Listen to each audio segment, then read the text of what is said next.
குடிக்கிறதுக்கு நீ ஆசைப்படுவீங்க? இந்த ஒரு அவேர்னஸ் வீடியோ பாருங்க. பார்த்துட்டு இனி யாரெல்லாம் வந்து டீனேஜர்ஸ் யாரெல்லாம் குடிக்கிறீங்க, குடிக்க மாட்டீங்கன்னு சொல்லிட்டு பார்க்கலாம்.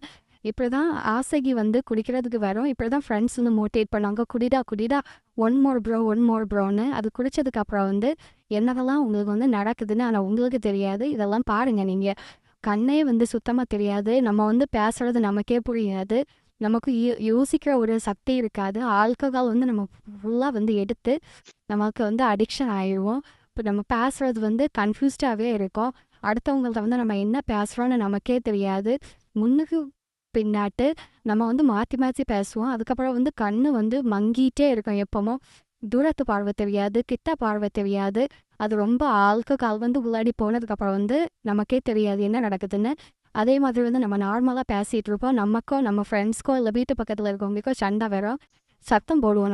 நம்ம அக்ரெசிவாக வந்து நடந்துப்போம். அந்த மாதிரிலாம் இருக்கும். அப்புறம் வந்து நமக்கு வந்து வாமிட்டிங், கை கால் வந்து சோர்வு, அதுக்கப்புறம் வந்து வயத்தில் வந்து புண், அந்த மாதிரி பாதிப்பு வரும், வாமிட்டிங் வரும்.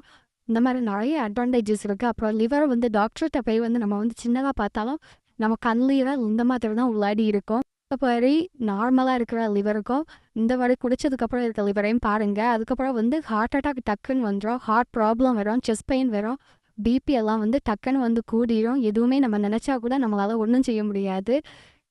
அதுக்கப்புறம் வந்து டக்குன்னு வந்து ஆக்சிடென்ட் ஆகிறதுக்கு சான்ஸ் இருக்குது. இப்படி வந்து கிடந்தா இந்த காரில் நீங்கள் அனாதையாக தான் கிடக்கலாம். யாரும் உங்களை வந்து பார்க்க மாட்டாங்க. உங்கள் ஃபேமிலி மட்டும்தான் சஃபர் ஆகுவாங்க. எல்லாமே வந்து உங்கள் ஒய்ஃபோ இல்லை உங்கள் அம்மா அப்பாவோ உங்கள் குழந்தை எல்லாரும் வந்து இந்த மாதிரி தான் வந்து அழுவாங்க. உங்களை சுற்றி யாருமே உங்களுக்கு இருக்க மாட்டாங்க. யாராக இருந்தாலும் நீங்கள் கெட்டு போனோன்னு தான் இருப்பாங்க. யாரும் வந்து உங்களுக்கு வந்து உதவ மாட்டாங்க. அதுக்கப்புறம் வந்து வாழ்க்கை போச்சுன்னு சொல்லி திரும்பி பார்க்கும்போது அந்த வீணடிச்ச வாழ்க்கை வந்து திருப்பி நமக்கு வந்து கிடைக்காது. அதனால் குடிக்காதீங்க. இந்த மாதிரி ஐசியூவில் போய் கடந்தா கூட 5 பைசா சொந்தக்காரனாக இருந்தாலும் சரி யாராக இருந்தாலுமே நம்ம ஃபேமிலி மட்டும் தான் நம்ம பின்னாடி வரோம். அதனால் இதை பார்த்துட்டு யாருமே குடிக்காதீங்க. மதுபானம் வந்து நமக்கு வந்து ஸ்லோ பாய்சன்.